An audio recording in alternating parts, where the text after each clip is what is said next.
Hello and welcome to another edition of Health Solutions with Shawn and Janet Needham, where Team Needham discusses everything healthcare. I'm your host, Shawn Needham, and I am super excited to have cardiologist Dr. Jack Wolfson on our program today. I met him on TikTok, I believe, and social media, and he is a cardiologist that is against statins. As you know, my wife and I are both pharmacists who are against statins, and we've shared data, we've shared some rational thoughts about them. And we've had other cardiologists on our podcast about statins and how they've actually failed to prevent cardiovascular disease. So I'm super excited to have Dr. Wolfson on today, and we're going to talk mountain biking too. So without further ado, Dr. Wolfson, welcome to our show. Thanks so much, Shawn and Janet. Appreciate being on. Great stuff, and I'm so happy to connect with like-minded people who are awake in this crazy world, who know what's going on and really trying to fight against the mainstream agenda. Whether it's it's certainly from a pharmaceutical standpoint. Again, I'm excited to share my truth. Absolutely. So tell us a little bit about your history and training, and then what brought you to be against statins. Yeah, so I'm a board certified cardiologist like my father before me. I went through 4 years of medical school, 3 years internal medicine, 3 years of cardiology, and then I was on the job in the biggest group in the state of Arizona as a hospital-based cardiologist, doing all the procedures and all the stuff that cardiologists do. And at that time, my father, who was my hero, he was becoming sick, and he would eventually be diagnosed with a Parkinson's-like illness called progressive supranuclear palsy. And we take him to the Mayo Clinic, where he would ultimately get that diagnosis. And the Mayo Clinic says, we have no idea what caused this, and we've got no treatment for him, and he will die within 3 years. And then serendipitously, I'm introduced to this young woman who is a doctor of chiropractic. And she tells me exactly why my father is sick and dying, and again, explaining all the food, the lifestyle, all the toxins, all the things that go into sickness. And it really was an epiphany moment for me as far as what was going on with my father, what was going on in my current, cardiology practice. And what she said to me bluntly was, you need to become a DC. And I said, wait a second, you want me to become a DC doctor of chiropractic? And she said, no. DC doctor of cause. You have to get to the cause of why people get sick. When you have the cause and reverse it, now you have the cure. And then, unfortunately, I was too late to save my father, but I'm here to change the world in so much of a better way. And one thing I'll wrap that final point on is that my father did take statin drugs, and I believe that is one of the many factors, but certainly one of the factors that liquefied his brain. And I can even get to we can even dive into some of the science of why I have that belief. Well, for one thing, cholesterol is concentrated in the brain, and we need cholesterol to live. We will die without it, and statins decrease cholesterol. And I think a lot of dementia, I think a lot of Parkinson's syndrome-like diseases are related to statins. I really honestly do, and lowering their cholesterol. And, statins were one of the first drugs.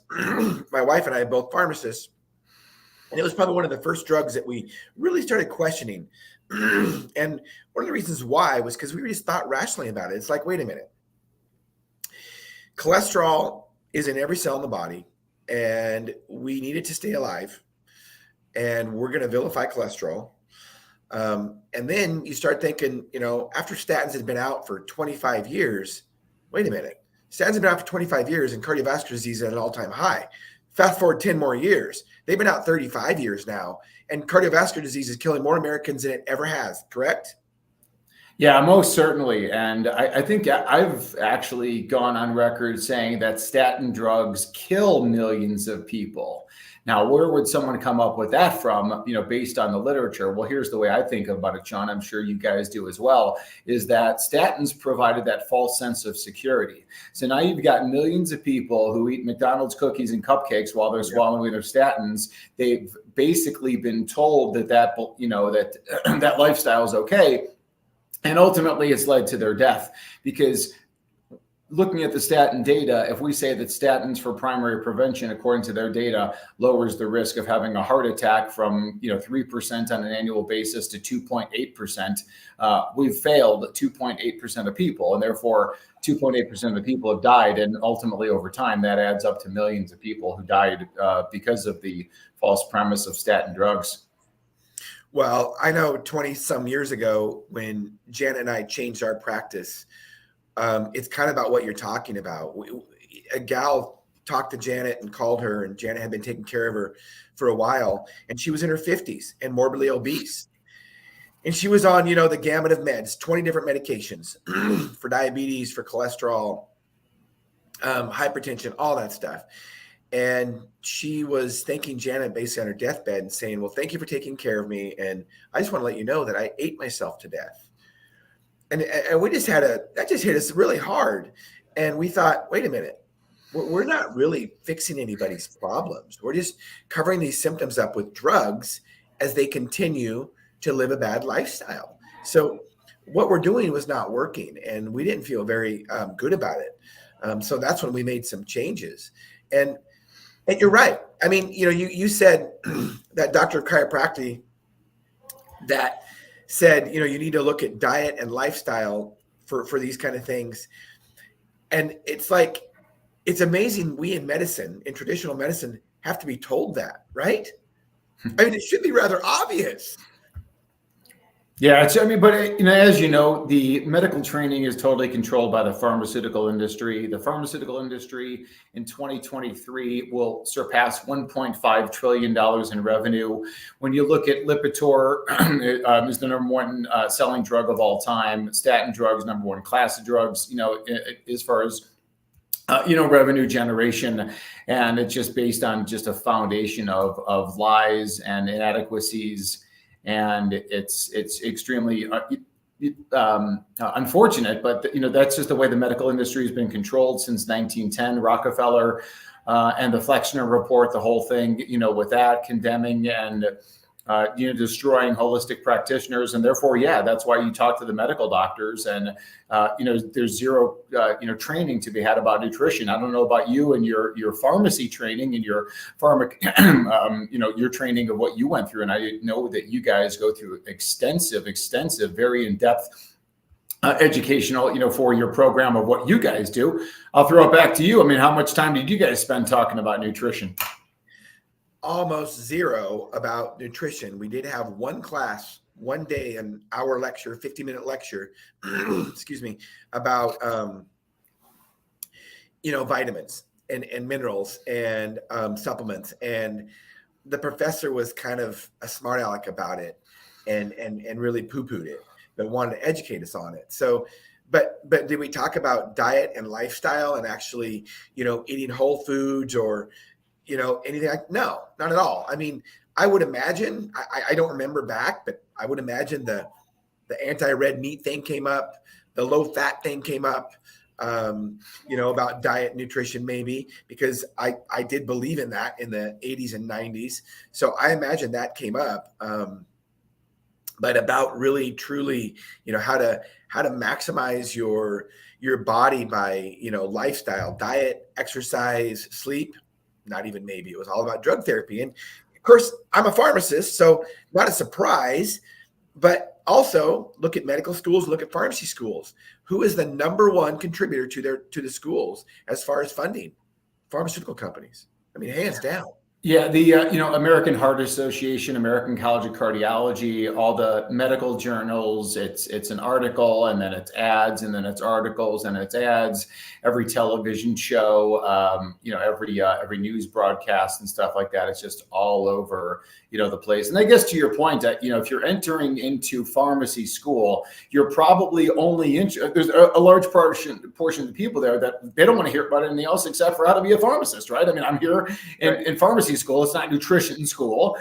It's not lifestyle school. It's not vitamin and mineral and supplement school. It's pharmacy school. And I think even the medical doctors in a lot of those ways are like, I don't want to hear about that. And I remember one of the most exciting days of my life was when I wrote that first prescription. When you wrote the whole thing out and you signed your name to it, and it's like you're like an official doctor, right? Because you're a prescriber, and it's all part of the mindset. It's unfortunate, and again, we're here to reverse it. But I do, because I don't want to forget this point. I want to circle back about statins in this aspect. And of course, I know you guys know this, but just for the listeners, that when you inhibit the HMG-CoA reductase enzyme, which is what statin drugs do, that again blocks that particular enzyme from functioning.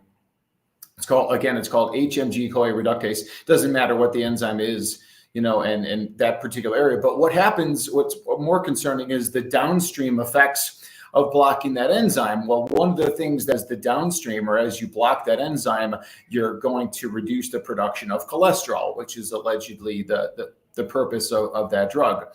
Now, most people do know that are in the health-related space, you block coenzyme Q10 that is also affected by the downstream effects of blocking that HMG enzyme. And then there's other things. Prenylated proteins would be one of them. Another one is called heme A, and heme A is in the mitochondria as part of cytochrome C oxidase, the fourth chromosome, and the fourth cytochrome in that pathway to make cellular energy in that electron transport chain, to make intracellular water, to make ATP, all the things that are necessary for energy and cellular function. You block that because you don't have that protein called heme A, which again is part of that cytochrome apparatus.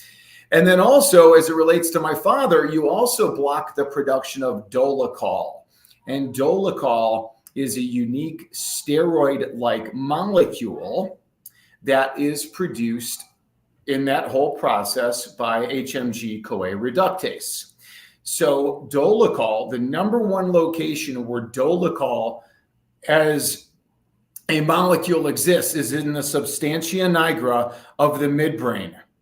And the substantia nigra, that is the movement area. That is that whole coordination area. So people with Parkinson's, people with progressive supranuclear palsy, and other movement disorders, I would ask you, if we are reducing the amount of dolichol, and therefore dolichol is reduced in the substantia nigra, you're going to have some substantia nigra-based disorders, of which Parkinson's and PSP are those. And then also what's interesting, what also impacts dolichol production in that area is alcohol. And my father was a significant drinker. And as I say, there's no sob story to my father's drinking when he drank. He was the life of the party. He was the joke teller, the storyteller. The only sob story about my father's drinking is that he's dead. Right. And we say it often on our podcast. Alcohol is a poison, period, in any amount. Our body has to deal with it as a poison. So, also on that, so when you decrease the production of cholesterol, you talked about a steroid, but let's talk about the steroid hormones, the sex hormones. So all the sex hormones, progesterone, estradiol, testosterone, they have a cholesterol backbone. Pregnenolone at the very top of that cholesterol hormone production cascade. Pregnenolone is at the very top, and pregnenolone is very commonly associated with brain health. But estradiol, testosterone, progesterone, all the benefits of those with bone, cardiac function, and if you don't have those, then you're not going to be as healthy. I mean, let's just think there's even a theory, and I think it's more than this. I think there's more to the story than cholesterol. I don't think it's cholesterol is causing cardiovascular disease. It might be a marker or maybe a red flag of inflammation, possibly. But also, as we age, our hormone levels go down, our sex hormone levels go down. So if it's produced from cholesterol, maybe one of the theories is that we're trying to hold on to more cholesterol to produce more hormones because we want to maximize our body with hormones. That's one of the theories also. And lowering it with the cholesterol medications is going to make everything worse. Yeah, the data on statin drugs and testosterone, for example, does, at least on a population basis, from what the information that they're telling us, does not appear to cause significant changes in testosterone levels. And I don't know if you think contrary to that or not, but the things I've read, again, don't really show that on a population basis. But to the individual, when you're working with individuals who are suffering with low testosterone or hormonal abnormalities, and they're on statin drugs, I think it always benefits us to take a look at that situation and say, well, on a population basis, if you look at 10,000 people, there may not be an impact, but to the individual, there could be an impact. And that's a great opportunity to say, hey, listen, let's try life without statin drugs. We really don't think there's any cardiac benefits, so we don't have to keep you on it. And therefore, let's see what happens with your hormonal levels, again, without being impeded with drug. Yeah. So what kind of pushback have you had from your colleagues for having a stance like this? I imagine pretty significant. Well, listen, you and I got together, most recently on social media, because I think you were kind of, helping to defend me on one of my posts. And again, a professional like you coming in and how we support each other obviously goes a long way, because all the different entities against us, exist, and all the medical doctors who are caught in their own paradigm, they'll fight, against us, tooth and nail, because it just goes along, it kind of breaks down their entire foundation of their career, of their livelihood, and really just calls into question their whole, really, professional existence. So, that being said, I've had a lot of people, come against me, excuse me, come against me, in a whole variety of ways of a whole variety of topics. But, listen, I believe in my truth. I believe I'm right. I believe in Mother Nature. I believe in God. I believe how we are created, perfectly. And we're not, we don't have heart attacks because we're deficient in Crestor, Lipitor, Zocor, or aspirin or anything else, or any kind of procedure. We have,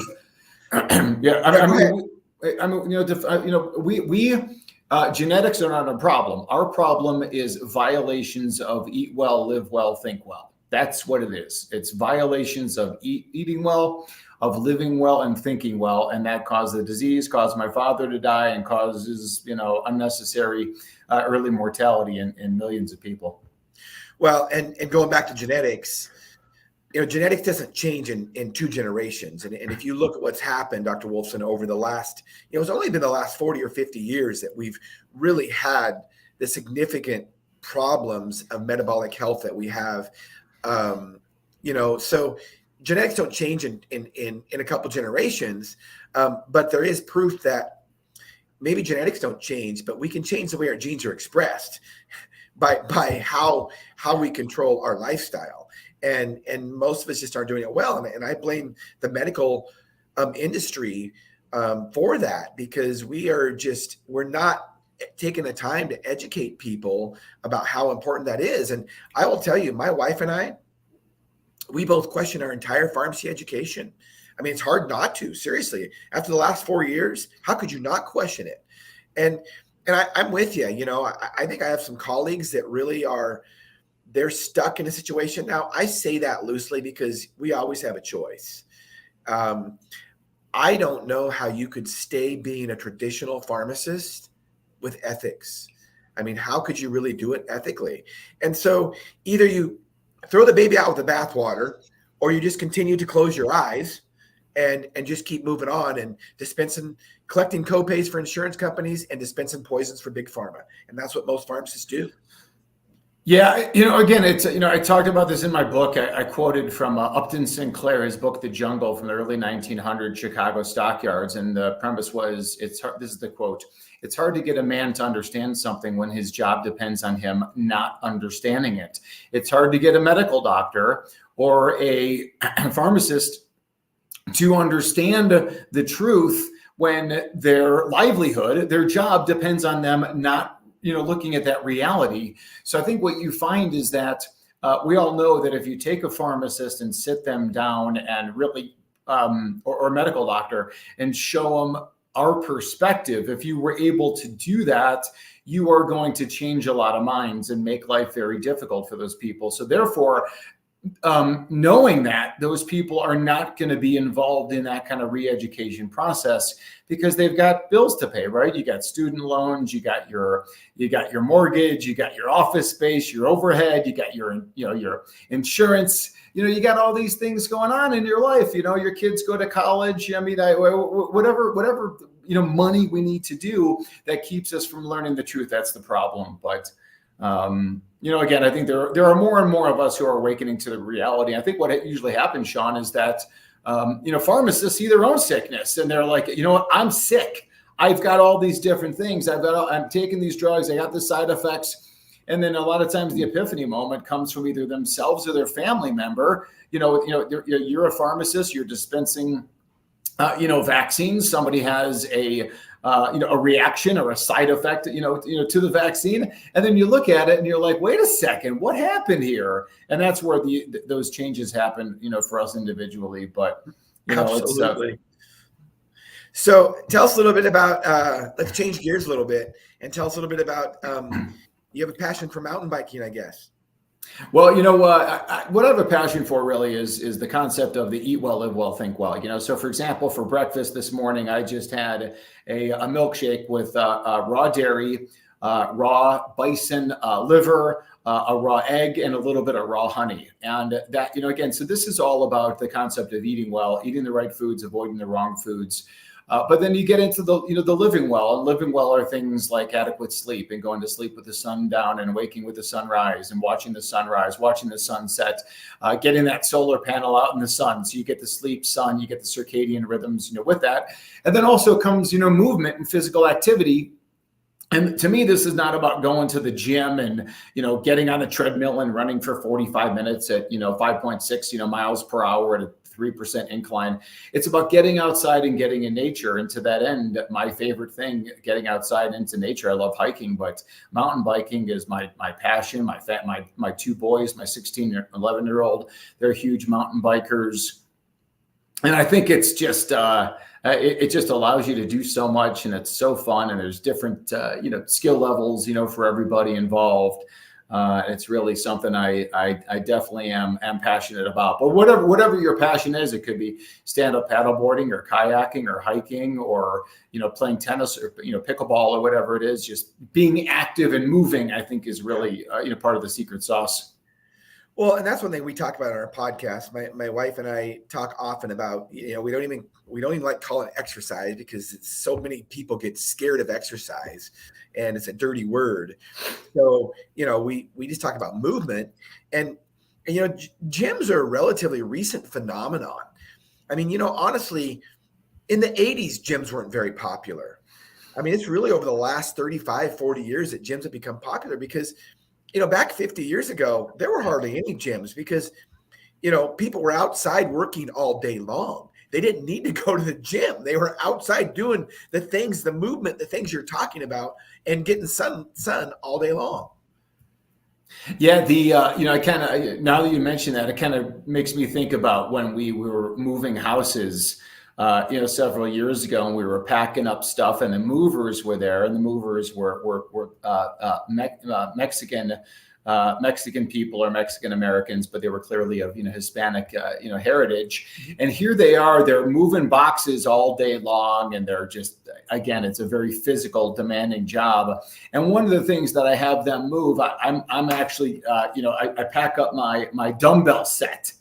And they take my dumbbell set. So here's like the white guy, he's got his dumbbell set that the Hispanics are picking up and like they're moving. And I'm thinking to myself, they've got to be laughing at this, how they're just physically active on the job. Our ancestors, they were hunters, they were gatherers. You pick up your kid and you carry him over there. You're building shelter. You're just so busy and you're moving, as opposed to let's go to the gym and let's pump out a bunch of weights and maybe again, Arnold Schwarzenegger, I guess, probably, and people like, Jack LaLanne and some of those people, again, early on, in the 70s, and how they're getting people to, build muscle mass in the gyms. And of course, how you can make profit off of that. But, and I will say one thing, if you are someone who does like to go to the gym or uses a trainer, talk to the trainer and see if they can develop a program for you that also exists outside. So trying to use nature to help build muscle mass, or even just getting outside and do push-ups, pull-ups, squats, lunges, carrying weights, and do that outdoors. I think the more you do that, the more time you spend outdoors, the longer you live. I used to road bike and mountain bike out of a place in Chicago, Shawn, and their place on the window of their store, it said there's no such thing as bad weather, just bad clothes. Yeah. And that says a lot for Chicago, because there's definitely some bad weather. But the point being, yeah, is that, hey, listen, get dressed up. We live in the mountains of Colorado, and a lot of the mornings we wake up and it's 0, and I could either, if I want to get outside, I got to bundle up, I got to dress up, but I want to get my eyeballs in the sun. I want to get some kind of skin into the sun. Again, I want to hammer home that point of like the skin is, solar panel, and back how that pertains to cholesterol and what would be perceived as elevated cholesterol levels. And like you said, the elevated cholesterol is a response to inflammation in the body. And the needs and the desires of the body, like you said, hormone production or not. But what happens is that when we are not in the sun, cholesterol can go up, and therefore vitamin D levels are down, because cholesterol gets converted into vitamin D upon sun exposure. So elevated cholesterol, for many different reasons, is a sunshine deficiency syndrome. And the solution is, when you get out into the sun, now your vitamin D levels go up, total cholesterol levels go down. And that's, again, a very important, easy and free proposition. Now, the other thing, too, is that if, again, we're getting into the wintertime, for everyone here in the Northern Hemisphere, where therefore the solar rays, the UVB rays, will not be efficient, and we will not convert cholesterol into vitamin D. And I think that's an opportunity for maybe several different points. One is take a lot of vacations, or move to Costa Rica or Aruba or somewhere in the South Caribbean. Those possibilities. Number 2, take a lot of vacations. Number 3, eat seafood and animal products, which of course are high in vitamin D, although it's not the same as the sun. At least you're getting the vitamin D aspect of it. And then also you can get a UVB lamp, and the UVB lamp converts your cholesterol in your skin into vitamin D, and that's another kind of secret strategy for the winter time. Those are all really good tips. And I will tell you, yesterday was like our first day of, it felt like fall. I mean, it felt like almost winter. And so we're headed to Las Vegas tomorrow, and I'm glad. Well, one thing about Vegas, though, and again, if at this time of year, we're not going to get good vitamin D production. The problem with Vegas is that there's it just, everything is just so indoors. You got to make a concerted effort to get outside, in Vegas. But I also think, too, it's kind of like this whole vacation thing. And I tell people, for every 5 to 7 weeks you're in the cold, that you go 5 to 7 days in the warmth. And again, maybe that's, Central America, Mexico, South Caribbean, Hawaii, many different places that one could do. And I also love the idea of like that future casting. I think it's good for the think well aspect, having this kind of future trip planned. And that may be, in 2 months, it may be in 2 years, but always having something to look forward in the future. I think it's very mentally, stimulating for us just to have, just like some good things that are planned. And I think it's, again, just good for our psyche, which, again, and we all talk about food and we talk about lifestyle, but we forget about the think well component. And the think well component is equally, if not more important than the other 2 aspects. And it's another thing that we're not, of course, trained in our professional education. You got to learn that all afterwards. And it's common sense. It is. And that common sense isn't so common anymore. No. I mean, and to say like the doctors lost the common sense, it's just from day one. We're not even trained in common sense, beliefs. We're just trained in the pharma model, and it's unfortunate. So tell us about your book, The Paleo Cardiologist. Yeah, so I do a lot of bashing in there about pharmaceuticals, and again, just there's over 300 studies in the book. I start off with chapter 1. It's called "Cholesterol is King," because I want everyone to know how important cholesterol is, what it does, and how it functions. And then number 2, in chapter 2, then we start getting into particle numbers, particle sizes, and the numbers that you really need to know. And I quickly go on to establish that really the most important thing that we're looking at from a marker standpoint are markers of inflammation and oxidative stress, because it doesn't matter what your lipid numbers are. If your inflammation, oxidative stress are under control, you're at much lower risk. And then we talk about nutrition and lifestyle. So it's not just about the paleo diet. It's about the paleo lifestyle. It's about that whole concept of eat well, live well, think well, test, don't guess, evidence-based supplements, and then, getting into some of the biohacking strategies as well. And, again, the book, was written 10 years ago, and the tenets are all still true today as they were 10 years ago. But I think, listen, your knowledge is much more advanced than it was 10 years ago. Mine certainly is. So a lot more updated information could also be found on the naturalheartdoctor.com website. Awesome. So as we wind this podcast up, Dr. Wolfson, if you could sum up in 2 sentences, the best way to stay healthy, what would it be? Eat well, live well, think well, and work with holistic practitioners. Awesome. I love it. So I thank you for being on our podcast today. And our goal, as always, is to educate and empower individuals to take charge of their own health. And I think you've helped us realize that goal. So I appreciate you. Hang on after we finish this podcast, because I want to chat with you just a few minutes. And listeners and viewers, thank you for listening to Health Solutions with Shawn and Janet Needham. Tune in to our regularly scheduled podcast Monday, 12:30 to 1:30 Pacific Standard Time. Thank you for listening to Health Solutions.